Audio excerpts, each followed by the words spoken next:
What up, everybody? Yours truly, Stretch, your 6'6" phenomenon, back at you again with another dope episode of Dope Chats with Stretch.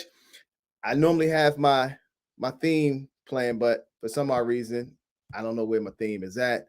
So we're just gonna roll with it, man, because I am super excited to have my guest on here tonight. She is a good friend of mine, just a phenomenal woman.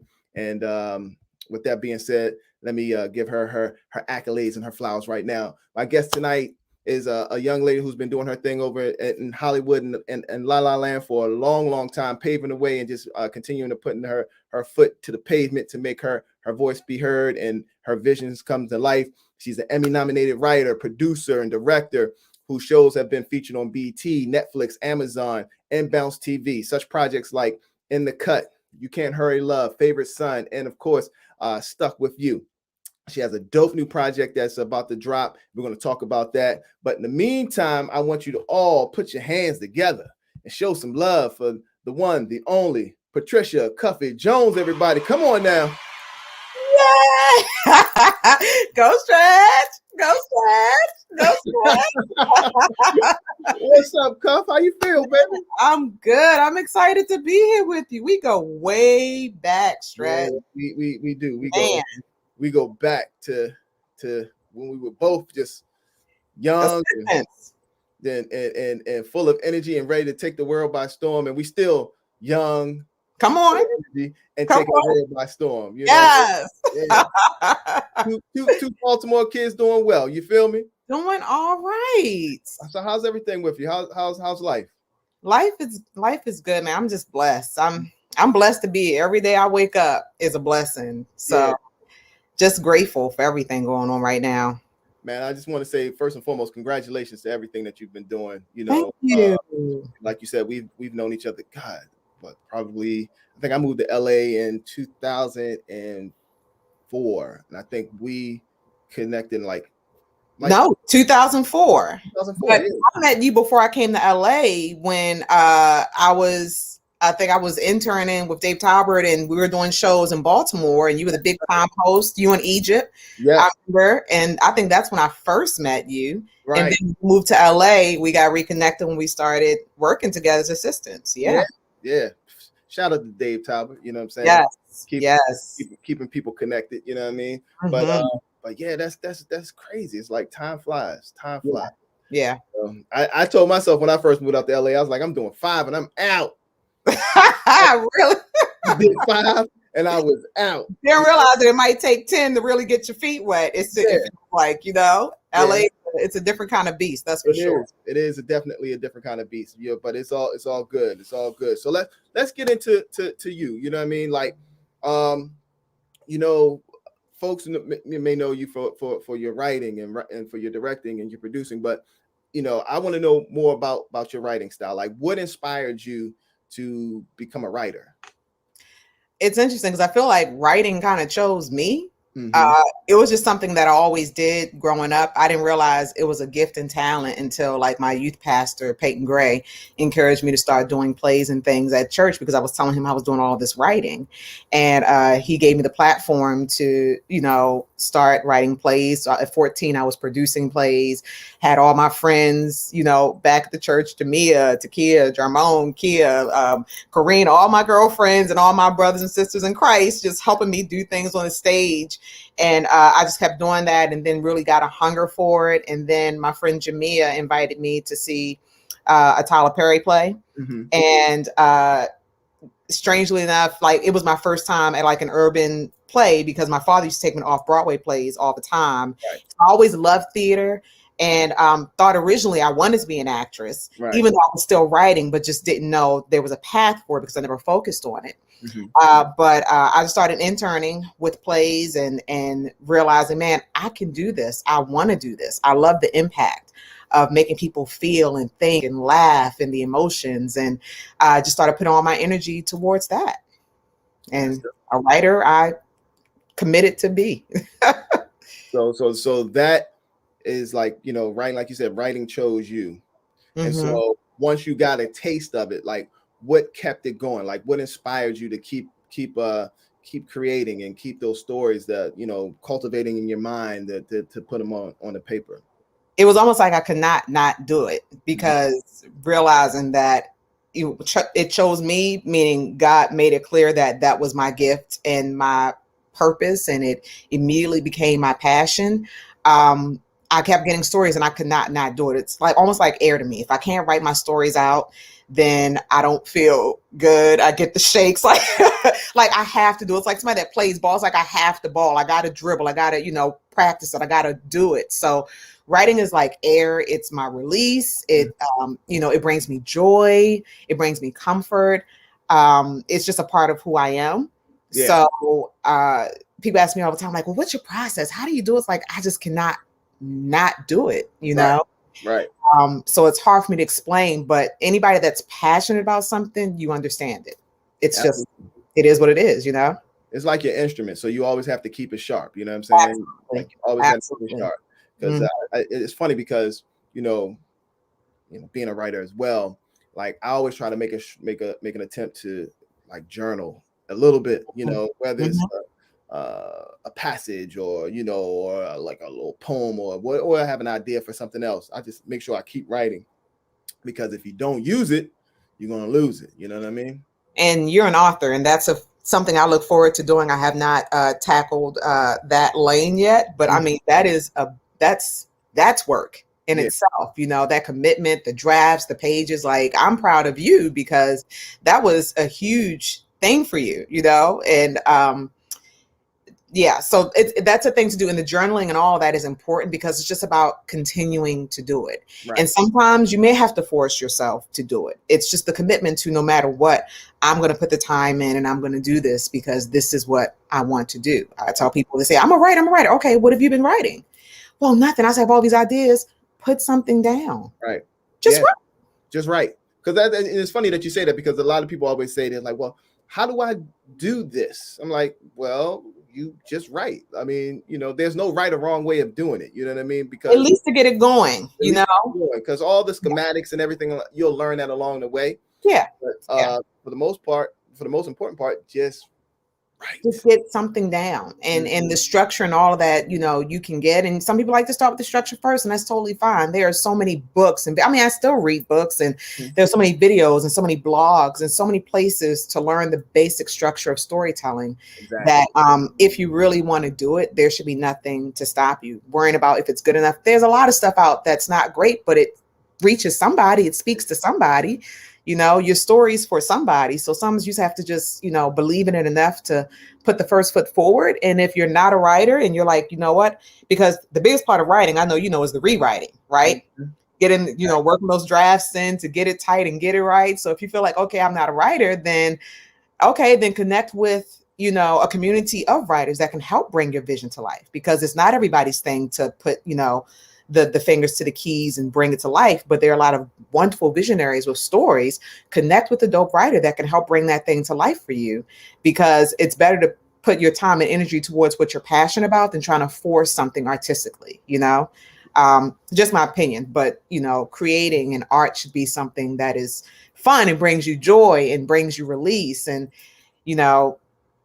so I'm like, if you're supposed to do it, or you want to do it, or you want to figure out if you should do it, just do it. You better preach, Cuffie. You better preach. You better preach. No, that's good. That I mean, and that's you're giving sound advice. And I think for those out there who are watching or listening, I'm sure there's a handful of folks out there who want to do what you do, and they want to succeed in it. And so, great advice and giving that dropping those gems. But being that we are from Baltimore, I want to know, like, how has Baltimore, just being a daughter of Baltimore, how has that kind of like molded you and I guess paid off the dividends for you as far as your career and especially when it comes to storytelling?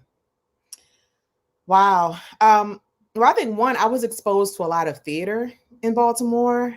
So many shows used to come through Baltimore, and my aunt Donna Lynn, she was a dancer and actress. Right now, she's a fitness guru. She has her own studio in Baltimore. She's a professor at Howard and a few other colleges in Baltimore. But she did so much stuff when she was younger, and I went everywhere with her, and she did plays at Arena Players, and she's toured the country dancing and doing different things. So being around her and watching her navigate and just utilize all of her gifts and talent, however, whenever, really inspired me. Mm-hmm. And really encouraged me to do it. My mom and my dad, they're both artistic in different ways. My dad did a lot of photography, and my family as a whole, the Cuffie family, all of them have had artistry. I have cousins who dance and sing, and teachers, and that paint and draw, and Right. So really being around my family has been a huge influence for me, because they brought me up in the arts, and I was around conversations about art and music and jazz and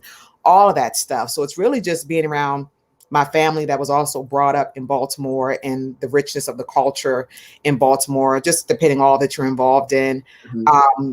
It was like I just kind of didn't have a choice regarding the arts. God made it clear which lane I was supposed to take in the arts. So yeah. That's what's up. Well, so when you started off as a playwright, right?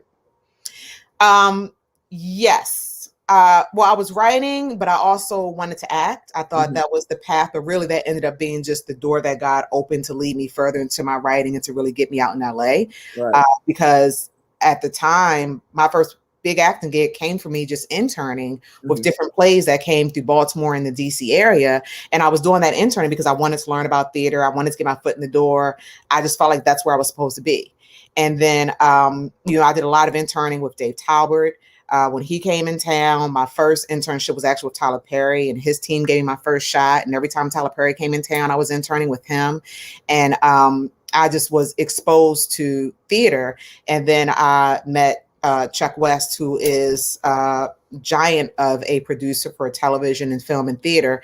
And he hired me to be his assistant to learn about, theater management, how to manage plays and touring productions. And I was doing that. And then an opportunity opened up with a role in the show that we were in. Right. And he said, you should audition for it, because he knew that I sang and I was interested in acting. I auditioned for George Faison, who was a Tony Award winner, and he cast me in the role. So next thing I know, I'm touring the country with the show, singing background, singing on stage in the show.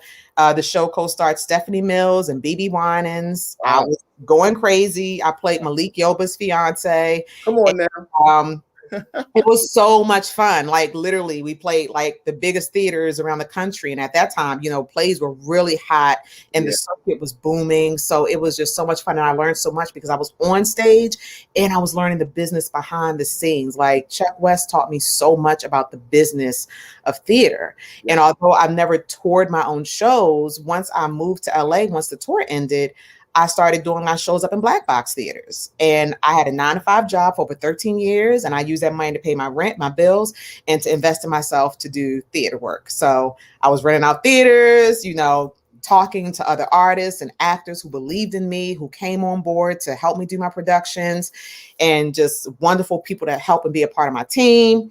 And I didn't need to be on stage. I didn't have a desire for stage anymore. I just wanted to tell stories and give platform for these amazingly talented actors, and some who they weren't getting enough of a shot. I mean, some of them now have their own television series and everything, but at the time I was grateful enough to get a piece of them on my stage. So yeah. Yeah.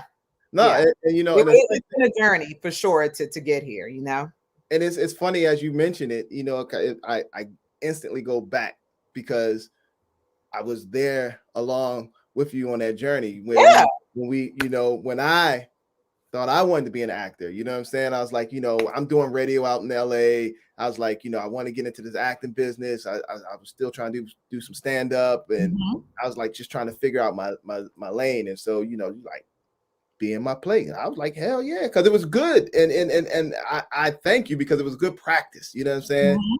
You were Stretch, you were good. You just needed to keep going. I really feel like if you kept going, I mean, you still can. It's never too late. But you were good because I remember you had a very small role in David Talbert's production. And, we're assistants, but your butt worked out getting a shot and being on stage. And, you're an artist, so it makes sense, but you were good. And I just wanted to encourage that. Like if I see something in somebody, no matter how small it is, and I can encourage them to see it for themselves and expand on that, then I'm going to do that, especially when it comes to, actors, because we're the representation of us, in various mediums. Exactly. So I always liked your style and your humor, and I always thought you were great on stage. So, yeah. Come on now, say it for the people in the back, Cuff. Say it for the people in the back. He was all right. We got to keep him humble, everybody. We got to keep him humble. It's all good, all good. But, and it's funny because, your journey, I think just like many other, especially a lot of, Black women in this industry, from the Lena Waithes to the Ava DuVernays, you are on that path of being one of the greats, you know what I'm saying? And so I want to know, what is it, or what my question is, what keeps you motivated to succeed being a woman of color in this particular industry? Because I'm a woman of color in this particular industry. Put it on a t-shirt. I mean, that's what it comes down to. We all have stories to tell. And, you mentioned Lena and Ava, and there's so many, wonderful writers and directors and producers that are telling beautiful stories, wonderful stories, showing the many facets of us as African American women. And I feel like I have a voice to lend to that as well, showing facets of us that are, yes, it's African American faces, but the tales are universal that I'm telling. And I believe that we all have to continue to tell our stories. We all have to continue to get out there, because there was a time where we weren't telling our stories, and other people were telling our stories. And honestly, there are a lot of men that have been very successful telling the stories about the plight of the Black woman. So I think it's important that we're out there and that we're telling our stories. And it's so many wonderful people, providing shots and opportunities for us to do so now, more than ever. But it takes us, showing up, that's why I work so hard on my craft, because when I get that shot, I'm very grateful and blessed to be able to get an Emmy nomination, but I'm still, hustling. I'm still grinding. I'm still reading. I'm still working on my craft like the next person, because I want to be better than I am now. Right. Right. I'm not settled in what I'm doing now, and I'm not limiting whatever God has in store for me and however big he wants it to be, but I want to be ready for that, So I study, what people are doing, and I'm continuing on my craft. And like you're saying, writing, rewriting every day, trying to do something so that I can be a great representation of myself, but also because I know people are going to look at me as a representation of a Black woman in this industry. Excellent. And speaking of, great representation, you work on a great series now, Stuck With You. Tell me a little bit more about that. Stuck With You is my series that is currently streaming on AMC's All Black. It stars Tammy Townsend and Timmy Derrick, and it started as a web series that I shot myself with a camera that my husband Jeff Jones bought me for Valentine's Day, 2016, because he just was tired of me waiting on other people to let me do things. Right. He really just wanted me to tell myself yes and get out there and do it. So I took classes, I watched videos, I practiced with friends, and I shot the series myself and did sound and lights and everything, and was very blessed and fortunate to have Tammy Townsend, who I met with you through interning with Dave Talbert. I was an assistant when I met Tammy Townsend, getting her lunch and things. Yeah. And Tammy Townsend always stuck with me because she treated me then like I was the writer, director, producer that I always wanted to be. She never treated me like I was just somebody's assistant. Right. So we've been friends longer than anybody that I've known in LA because we stay connected. And she just has always been not only an incredible talent, but an incredible woman with amazing heart and just such presence, on set. And I just always knew I wanted to work with her. And I told her that. She was like, call me, let me know, I'm in. So when I did my web series, I called her and she was in. I met Thomas Q. Jones at Matthew Cherry's film event for a film that he did that Thomas starred in. Right. And Thomas, I thought he was great, and we talked and we connected, and I told him, I'm gonna have something for you. And he was like, call me, let me know. So they starred in my web series together. Right. And one of the execs at All Black, caught wind of it, and they made me an offer to turn it into a TV series. And unfortunately, Thomas Jones couldn't do the TV series, but I was introduced to Tim and Darren, and he came on board and loved it. And him and Tammy had great chemistry. And it's on and rock. And we have 2 seasons currently on All Black. That's a series that I got an Emmy nomination for writing it. And it's a great series. I hope people who haven't checked it out yet, take advantage and check it out for sure. That's dope. That's dope. And congratulations to the Emmy nomination, and congratulations once again for all that you're doing. And you got something big on the horizon, right? No pun intended. No pun intended. But you're working on a feature film called You Just Big Bone. Tell me more about this. You Just Big Bone is a short film that I co-wrote with one of my closest and dearest friends, Miss Kelly Jenrette, who is an Emmy-nominated actress, a phenomenal actress of theater, film, and TV. And she got this project produced through the Creative Coalition, and they wanted a project based on obesity and its impact in the Black community. She pitched the idea to them. They loved it. We did a community pitch with them. We won them over, and they ended up funding us doing the project. And it's just about a young woman who is, overweight, and she decides she wants to make a change for her life because her health is, being jeopardized. But she's also trying to combat her family's opinion about her weight, just telling her, like, you don't need to lose weight. You're fine as is. You're just big bone. We're Black women. This is what it is. And listen, we love who we are. Right. It's important to love who you are. But it's just as important that if there are health issues that arise, that we take those things seriously. So it's just an opportunity for people to kind of do a check within themselves and just make sure they're okay. And they're willing to do what they need to do, no matter what people are saying around you. So it's making its way through the film festival circuit right now. We're really excited about it. It was Kelly's vision, and she brought me on board to the project to co-write it, and asked me to direct it, and I was honored to do so. And I'm really excited about it. That's what's up. Yeah. That's what's up. So it's in the film. It's in film festivals now. Just did the Newport Beach Film Festival in LA, and we're waiting to hear back from some other film festivals as well. It did another film festival in New York last month. So it's getting out there, and we're really excited about it. That's what's up. Yeah. Congratulations on that one, my friend. Thank you. That's good. So this is a part of the show, Cuff, where I go off script. I like to play a game called Questions from the Hat. I don't play no games. I'm too serious. I don't play no games. No, come on now. I'm ready. Let's go. Sound effects. All right, there we go. Questions from the hat. Here we go. First one is, what's your favorite word?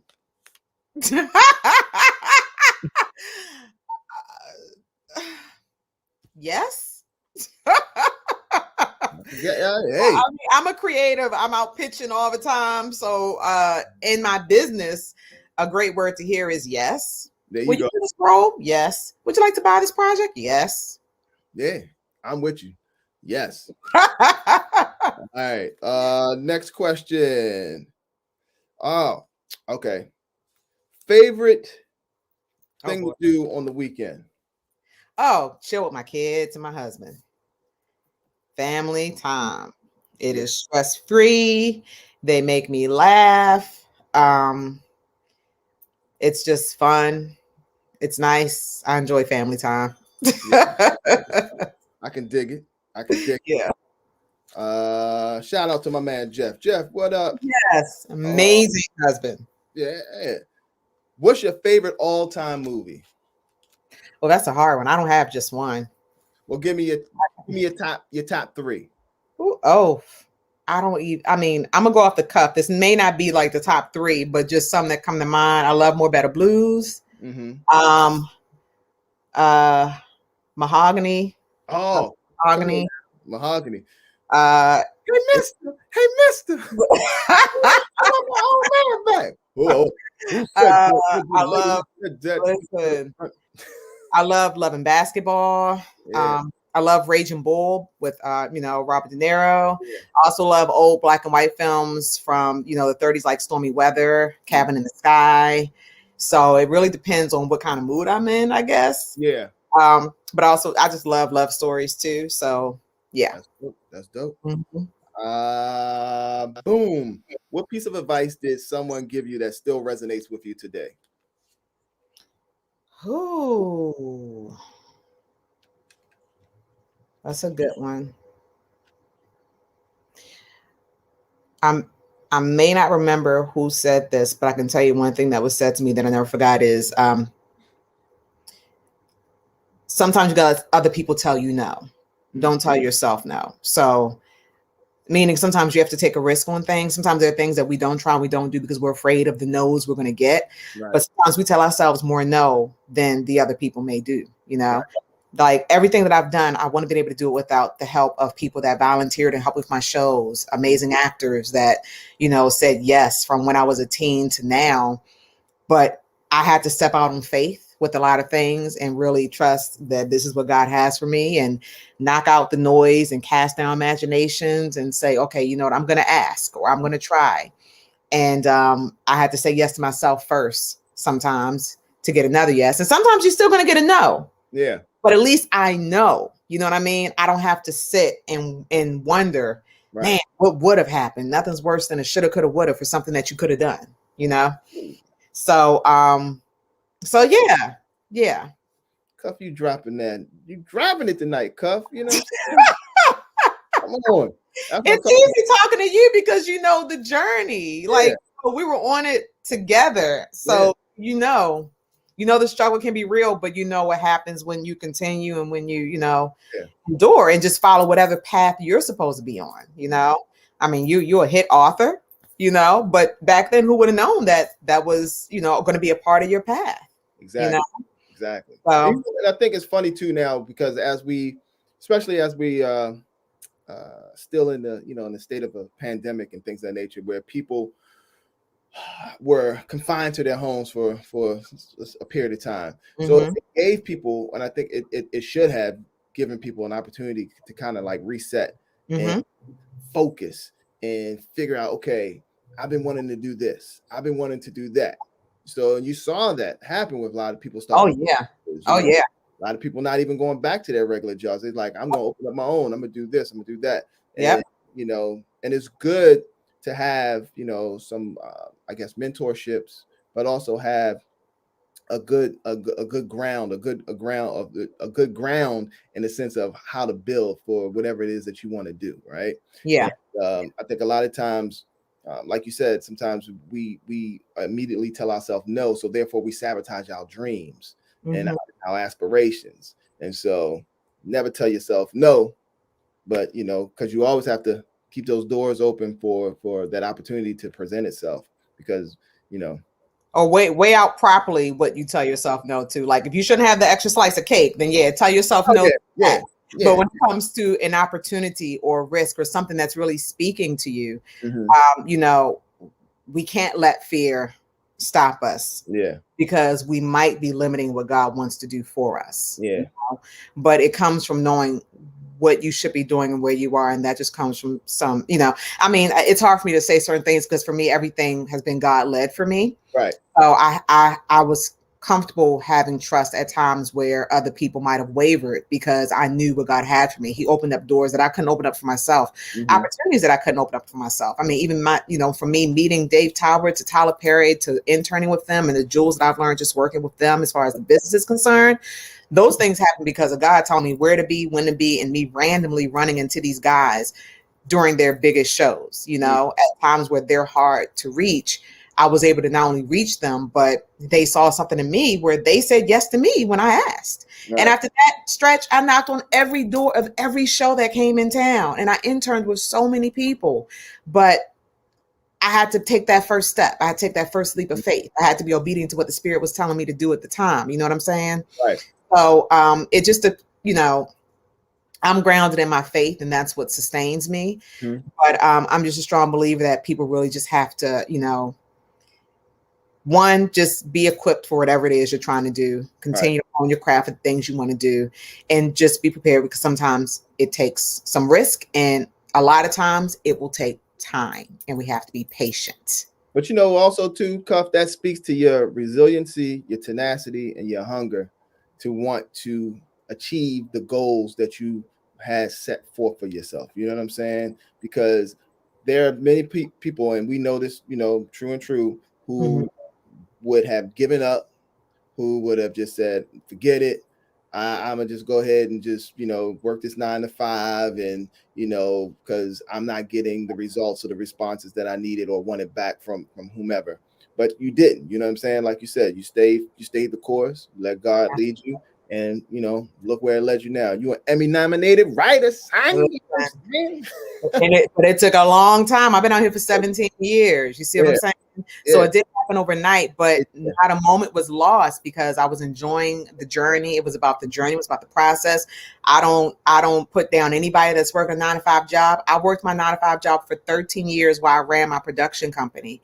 And while working my 9 to 5 job, I made contacts and worked with people that help open the doors that I'm able to walk through now. So I also tell people, you don't have to give up everything just to follow your dreams. You have to know what you need to give up, but balance is huge. You know what I'm saying? I have to have balance now. I'm a mom. I'm a wife. You know what I'm saying? I'm a daughter. I'm a sister. But you have to use wisdom in your decisions, especially when it comes to the arts, and be persistent. I can't give up on myself. God has been too good to me.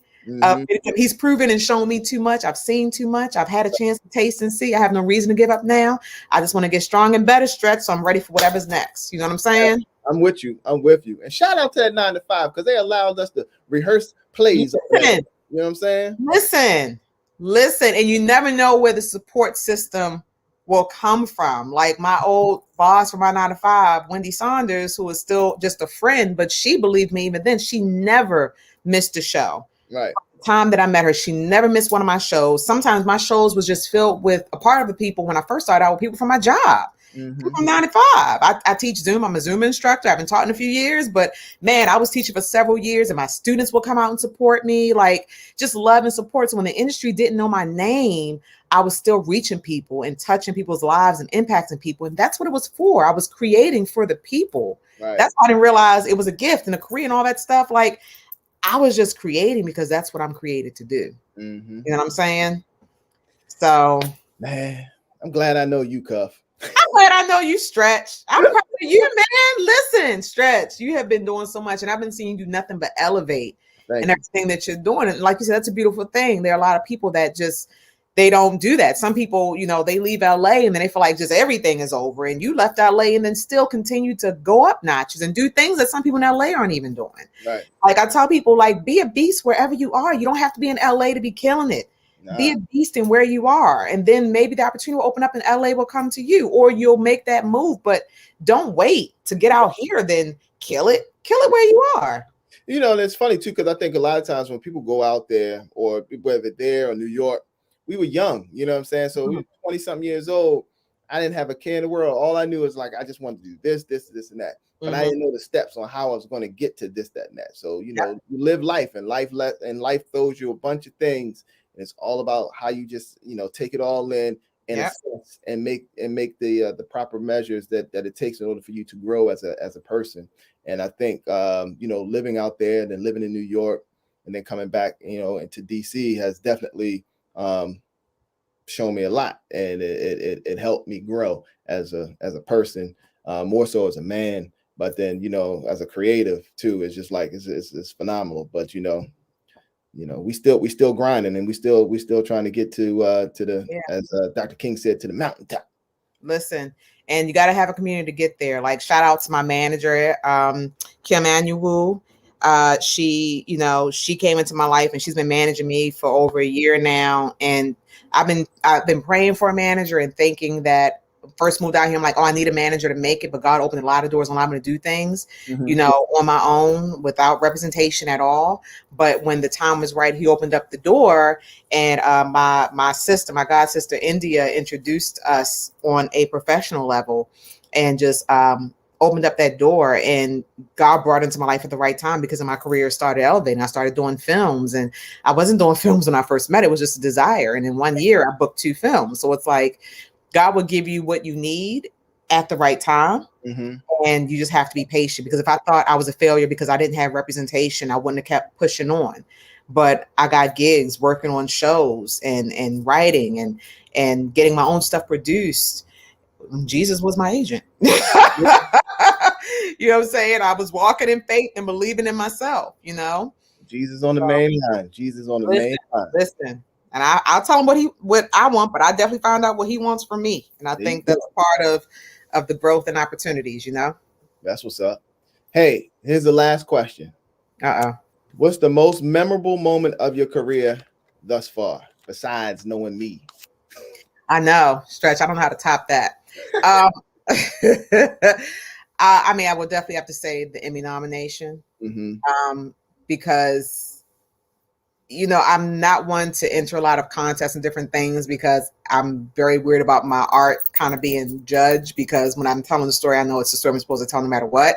But my good brother, Melvin Jackson Jr. encouraged me to submit and just told me, like, I just think your show's great and you should do it. And I did it. And I just feel like the nomination just came at a time where I just feel like God just wanted me to know I was on the right path. You know what I'm saying? Like, sometimes we ask for nudges and wink, like, am I in the right place? Am I in the right space? Am I doing the right thing? And it comes in all different types of forms.